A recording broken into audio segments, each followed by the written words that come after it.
There was a time when flying was more than just transportation.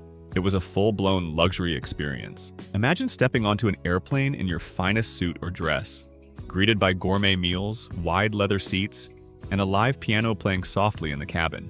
But today, those moments are just memories.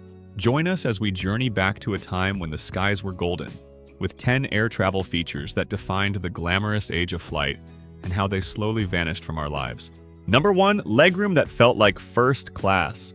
Today, you're lucky if your knees aren't pressed against the tray table.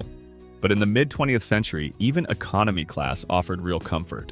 The seat pitch, distance between seats, was often 36-40 inches, compared to the 28-30 inches we suffer through today. There was room to stretch, cross your legs, or even walk down the aisle without bumping shoulders. Flying felt more like a living room than a sardine can. Why did it vanish? In the 1980s and beyond, deregulation and cost-cutting meant more seats equals more profits. Comfort took a back seat. Number 2, fine dining at 30,000 feet. Forget plastic trays and soggy sandwiches. In the golden era, airlines served multi-course meals with carved roast beef, shrimp cocktail, and champagne, all on fine china with real silverware. Pan American World Airways, Trans World Airlines, and Olympic Airways made meals a gourmet affair. Some first-class menus looked like they came from a 5-star restaurant, not an airplane galley. Meals weren't just fuel, they were part of the experience. And the decline began in the 90s as airlines started slashing costs and outsourcing food service. Number 3, fashion in the sky. Flying was once so glamorous, people dressed up to fly. Men wore tailored suits, women wore gloves, hats, and heels. It wasn't uncommon to see passengers stepping onto a plane like they were walking into a cocktail party. Even the crew joined in. Airlines hired fashion designers like Christian Dior and Chanel to design their flight attendant uniforms. It wasn't just travel, it was theater in the clouds. But casual fashion took over in the 1980s, and today, you're more likely to see sweatpants than silk scarves at the gate. Number 4, piano bars in the sky. Yes, live music on airplanes actually existed. In the early 1970s, airlines like American and United added piano bars to the back of their 747s. Passengers could grab a cocktail, listen to a Wurlitzer organ or electric piano, and mingle like it was a lounge in Manhattan, all while cruising above the clouds.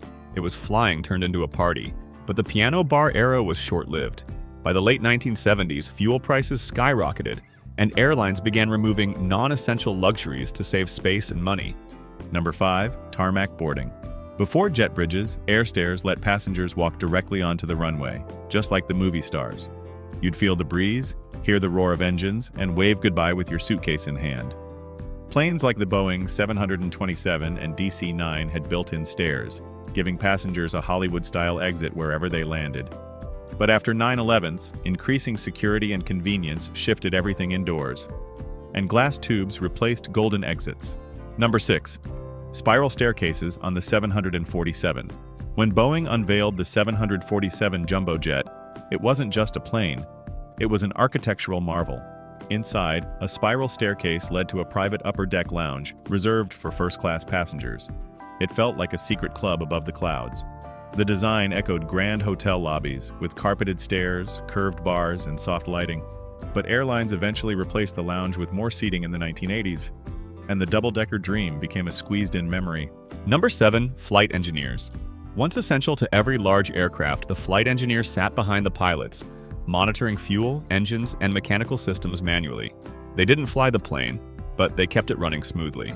As computers and automation improved in the 1990s, this role disappeared from most commercial flights.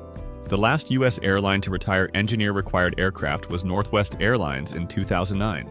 Now, the job is done by software, but many argue the human touch kept flying safer. Number 8, airline postcards. Long before Wi-Fi, airlines gave out in-flight postcards so passengers could write a message mid-flight. Some cards featured illustrations of the aircraft or the airline logo. Passengers would jot down notes, flying over the Rockies, and hand them to a stewardess to be mailed after landing. It was a small, charming gesture that made flying feel personal and connected. By the 1980s, the rise of phones, email, and tighter budgets ended this airborne tradition. Number 9, minimal security. In the golden age, airport security was almost non-existent. No TSA, no metal detectors. Families could walk right up to the gate to hug their loved ones goodbye. Passengers often boarded with little more than a glance at their paper ticket. It felt open, human, and welcoming. But a rise in airline hijackings, especially during the 1960s-70s, 159 U.S. hijackings from 1961-1972, brought rapid change. By 1973, mandatory metal detectors were introduced, and post 9/11, security became a full-scale operation. Number 10. Smoking on planes. It's almost unthinkable now, but smoking was not only allowed, it was encouraged. Passengers smoked cigarettes and cigars throughout the flight. Flight attendants handed out branded cigarette packs, and some planes even had smoking lounges. Cabins were hazy, air filters worked overtime, and the smell stuck to everything. It wasn't until 2000 that the last U.S. airline banned smoking completely. Today we cringe at the thought, but back then, a puff in the sky was simply part of the journey. Air travel used to be the experience of a lifetime, not just a way to get somewhere. If you miss the magic of flying's golden age, let us know in the comments. Which one of these do you wish would come back? Like, subscribe, and stay tuned. Because here on Retro America, we don't just fly back in time. We bring the past roaring back to life.